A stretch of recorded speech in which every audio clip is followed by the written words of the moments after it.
So hello नमस्ते सबैजनालाई hope you guys are सन्चै आरामै हुनुहुन्छ होला आफ्टर लङ टाइम पछि मैले भ्लग गर्दैछु अनि त्यही हो स्पेसल्ली अब कन्टेन्टहरू थिएन होइन अनि यताउता गर्दाखेरि नै मैले भ्लग नबनाएको हो अनि एक मन यसो सोच्यो है भ्लग चाहिँ बनाउनु पर्ने रहेछ होइन जुन त्यो पछि होइन बुढेसकाल हुँदाखेरि अहिलेको यङ एजमा हामीले के कस्तो कामहरू गरेको थियो भन्ने कुराहरू चाहिँ यसले कैद गरेर राख्दो रहेछ सम्झना हुँदो रहेछ मेमोरिज हुँदो रहेछ त्यो कारणले गर्दाखेरि चाहिँ भ्लग बनाउनु पर्ने रहेछ है अनि स्टिल अहिले पनि मैले भ्लग गरेको चाहिँ टन्नै भइसक्यो र पनि अब त्यस्तो प्रोग्रेस होइन आफूले मनले चाहेर गरेको भए त्यतिखेर स्टिल म राम्रो भइसक्यो त्यसलाई मेरो पनि तर के गर्नु होइन अब त्यसलाई फोकस गरेन आफ्नो फोकस बेसी अन्त्य कामतिर बेसी दियो है त्यही कारणले गर्दाखेरि चाहिँ त्यसलाई फोकस गर्नु पाएन अनि सो आज चाहिँ मैले स्पेसल के राख्छु भन्दाखेरि सुरुमा चाहिँ खुसीको कुरा गरौँ अनि सबैजनालाई एडभान्समा ह्याप्पी दसैँ है अनि जो जति हुनुहुन्छ मेरो इष्टमित्र नातागोता है देश विदेशमा छरेर बस्नुभएको सबैजनालाई ह्याप्पी दसैँ सबैजना दसैँ सुखमय बितोस् मङ्गलमय होस् भन्दै स्टार्ट गरौँ अब के कुराबाट भन्दाखेरि हिजो भएको जुन खेल कसले हेर्नुभयो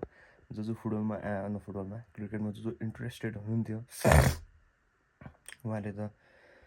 थाहा पाइसक्नु भएकै छ है जुन त्यो हिजो हिस्ट्री मेड भयो जो नेपालले वेस्ट इन्डिज है दुईचोटि विश्व विजेता क्रिकेट विश्व विजेतालाई हिजो नेपालले 20 रनले पराजित गरेको छ एक मनले चाहिँ कस्तो लाग्यो भन्दाखेरि चाहिँ त्यो चाहिँ मेरो चाहिँ खुसी हुन्छ नि जुन खुसी हाम्रो नेपाली सरकारले दिएको थिएन होइन त्यो खुसी हाम्रो नेपालको राष्ट्रिय क्रिकेट है केटाहरूले दिएको छ अनि एक त के लाग्यो भन्दाखेरि हिजो पनि जुन चाहिँ लाइभहरू आइरहेको थियो रोडिन अफ नेपाल बन्द होइन कान्तिपुरतिर अनि अहिले पनि सोसियल मिडियातिर आइ नै रहेछ केपी सरकार ढलिसकेपछि होइन अनि जो राजनीतिहरू अहिले जुन त्यो अस्तिको भएको प्रोटेस्ट है जो उहाँहरू शहीदहरूले गुमाएर जुन अहिलेको नयाँ मन्त्रीमण्डल गठन भएको छ होइन जुन त्यो शहीदहरूलाई चाहिँ म एकदम हार्दिक श्रद्धाञ्जली व्यक्त गर्दछु है अनि घाइतेहरूलाई शीघ्र स्वास्थ्य लाभको कामना गर्दछु अनि त्यही कारणले गर्दाखेरि पनि नेपालले जितेको भन्ने है हुन्छ नि त्यो पहिला जुन त्यो केपीको सरकार होइन देउबाको प्रचण्डको सरकार जुन थियो त्यो ढलिसकेपछि अहिले नेपालले जुन क्रिकेटमा यो स्थान है हासिल गरेको छ स्थान नभनौँ एउटा जित हासिल गरेको छ त्यही कारणले हो होइन यिनीहरू नहुँदाखेरि चाहिँ यस्तो जित हुँदो रहेछ भन्ने त मनमा चाहिँ राखेको थियो सायद हुन पनि सक्छ है सायद होला पनि त्योभन्दा अन्तको खेलहरू त अब धेरै खेलहरू जुन महत्त्वपूर्ण खेलहरू जुन खेलिरहेको थियो नेपालले चाहे त्यो फुटबल होस् होइन महिला पुरुष अन्त अथवा क्रिकेटै होस् हारि नै रहेको थियो नि त जो यसरी अहिले हिजोको गेममा जित्यो त्यस खुसी लागेको छ त्यो एउटा सोच्छ नेपालीको खुसी होइन दसैँ भन्दा नि मलाई चाहिँ बेस्ट खुसी लागेको त्यो छ किन भन्दाखेरि अब दसैँ भन्ने कुरा त अब बिस्तारै बिस्तारै अब बुढो पनि हुँदै गयो केटाकेटी भए पो थोरै भए पनि ओहो दसैँ भन्ने हुन्छ होइन अहिले त आफ्नो तरै पनि जे भए पनि जुन त्यो पहिलाको एजमा हामीले जुन गरिन्थ्यो त्यो दसैँ रमाइलो गरिन्थ्यो होइन त्यो अहिले छैन अहिले आफ्नो काम आफ्नो व्यस्तता होइन जुन त्यो पहिलाको साथीहरूसँग भेटघाट भएर हो हल्ला रमाइलो होइन अन्य अन्य ठाउँतिर फुटबल खेल्नु गएको होइन रमाइलो गरेको औ साथी आइज जाउँ भन्ने टाइपको चाहिँ अहिले छैन हुँदो रहेनछ है जो जति अब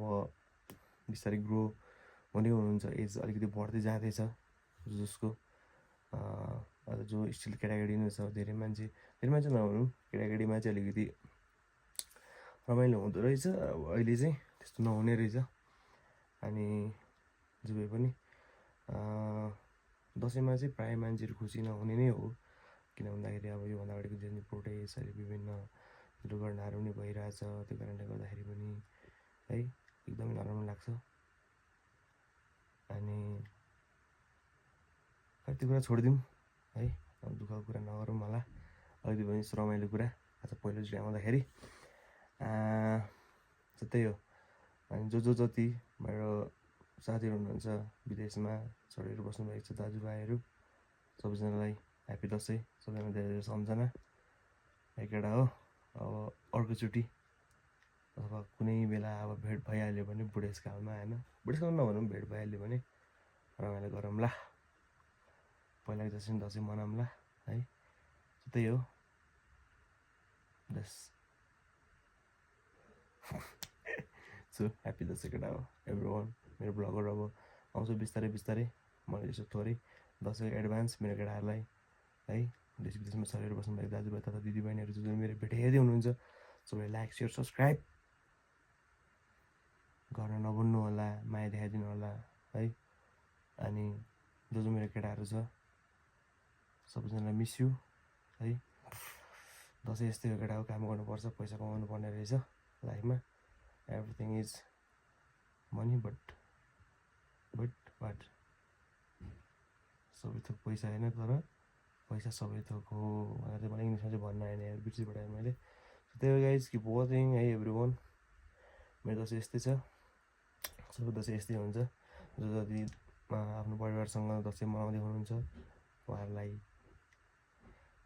दसैँ मजाले मनाउनु होला, आफ्नो परिवारसँग मजाले स्पेन्ड गर्नु होला। अनि जो जति मेरो देश विदेशमा छरेर बसेका मेरा दाजुभाइहरू छन् उनीहरूलाई पनि दसैँ मजाले मनाउन भन्न अनुरोध गर्दछु। तर धेरै मान्छे त अब कामै व्यस्तता हुन्छ, म त यहाँ नेपालमा गएर त मै त बिजी हुन्छ,